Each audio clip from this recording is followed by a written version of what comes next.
10% de lo que rentó en el exterior, más 5% de evaluación.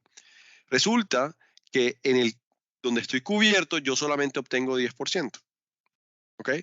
Sí, por este lado perdí porque no gané tanto en 15%, pero cuando se revalúa el peso colombiano, eso es un ejemplo donde daría menos 5. Si el peso se revalúa, entonces mi rentabilidad es 5, pero si yo estoy cubierto, yo obtengo 10.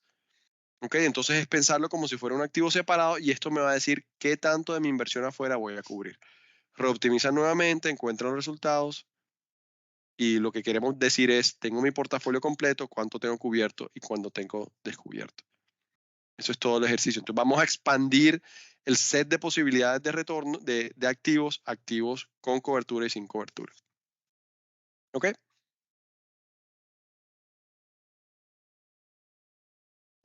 Vale. Y último ejercicio, que es este modelito de factores. Entonces resulta que ustedes se van a bajar los datos de 5 fondos mutuos de Estados Unidos que maneja Charles Schwab. Desde mayo de 2015 hasta octubre de 2023. Datos mensuales de todos estos fondos. ¿Qué queremos hacer? Queremos clasificar estos fondos por perfil. Resulta que yo tengo esos 5 fondos y yo los quiero clasificar. Yo podría calcular, miro los últimos, ¿estos son cuántos años son? Son 8 años. Miro los 8 años y digo, mira, este fondo rentó, no sé, 10%, este 12%, este 15%, este de acá 20%. Yo puedo mirar los retornos, pero ya sabemos que mirar los retornos de forma absoluta no tiene sentido, porque lo que nos interesa es ajustar por riesgo. Una forma de ajustar por riesgo es calcular el Sharpe Ratio. ¿Qué hace el Sharpe Ratio? Es los retornos del fondo menos los del risk-free rate en ese periodo, dividido entre la varianza, entre la desviación estándar del fondo. Eso es una forma. Recuerden, el problema del Sharpe Ratio es que el Sharpe Ratio no me captura el verdadero riesgo del fondo. Es una medida de riesgo-retorno, de risk premium por unidad de riesgo, pero recuerden por qué la desviación estándar de un activo o un portafolio no es la mejor medida para riesgo. Y lo pueden empezar pensando desde el KPM. En parte es porque no me está capturando. Ese es un riesgo que es diversificable, recuerden. Y si es diversificable no debería costar. El riesgo que me importa es el que no puedo diversificar. Entonces, lo primero es simplemente dar unas estadísticas generales de estos fondos, nada del otro mundo, pero es como para, hoy ranquémoslo, ¿no? ¿Cuál es el mejor, el peor, etcétera? Pero en un mundo donde estamos siendo bien miopes y no ajustamos por riesgo. El ejercicio siguiente es, ok, ahora sí, bajémonos de los factores de Fama French, los 3 factores, no solo el mercado, sino el size y el high minus low, y llegamos a unas regresiones bien sencillas. O sea, cojamos todos los retornos mensuales de cada fondo en función de los retornos del mercado mensual, los retornos de size y los retornos de market, y miremos cuáles son los loadings. Es decir, yo quiero ver los betas con respecto al mercado de cada fondo, los betas con respecto a tamaño. ¿Qué van a encontrar? Que uno de estos fondos van a tener, imagínense, el primer fondo de pronto va a tener un beta que es muy cercano a 1. Va a tener un loading de size que es alto, no sé, 0.8. Y otro va a tener un loading de high minus low, o sea, el H, perdón, aquí lo estoy llamando H. Beta, B y H. El H va a ser negativo. Para otro fondo de estos, el beta va a ser bajito y de pronto tienen el beta de size es negativo. Y el high es alto. Entonces, ¿qué significa? ¿Qué significa esto aquí? Lo que dijimos es un fondo que tenga un beta de size alto, quiere decir que ese es un fondo que probablemente sigue acciones pequeñas.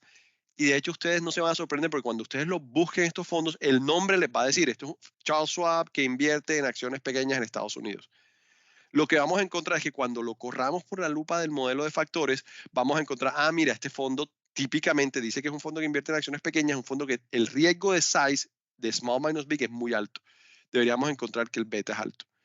¿Eso qué quiere decir? Que cuando ajustemos el retorno va a estar ajustado por el hecho de que ese es un fondo que probablemente invierte en muchas acciones pequeñas. Este fondo de acá abajo es un fondo que miren que el beta de size es negativo, quiere decir que probablemente es un fondo que invierta en large stocks en US.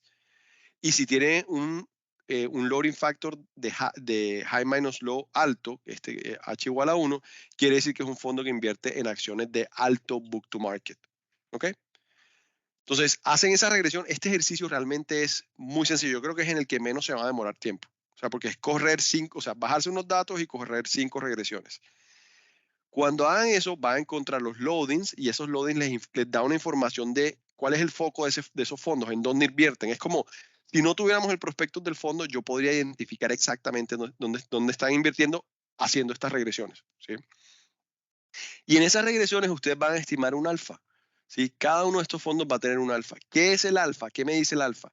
Me dice si estos fondos me están dando retornos que están por encima de los retornos que deberían tener según el modelo de factores. ¿Ok? Y esa nueva forma me va a ayudar a poder eh, eh, rankear los fondos, ahora sí, en función de sus retornos ajustados por riesgo. Entonces, como que yo empezamos de una forma bien miope, simplemente los clasificamos por retornos absolutos, le metimos Sharpe Ratio, Sharpe Ratio está bien porque le ajusto algo de riesgo, pero es un riesgo que no me interesa, es un riesgo diversificable, no es una buena medida. Entonces, ahora sí ajustémoslo por riesgo y de pronto lo que les da es que estos fondos les dan buenos retornos, pero no es nada espectacular, es simplemente lo que me debería dar por el riesgo que estoy asumiendo, o de pronto encontramos uno que otro fondo que, por ahí son buenos fondos que están generando retornos muy por encima del riesgo que estoy asumiendo y ese es un fondo en el cual yo sí debería invertir o por lo menos debería remunerar a mi manager porque me está dando retornos por encima del riesgo que estoy asumiendo. ¿Ok? Habiendo dicho todo eso, ese es el proyecto final.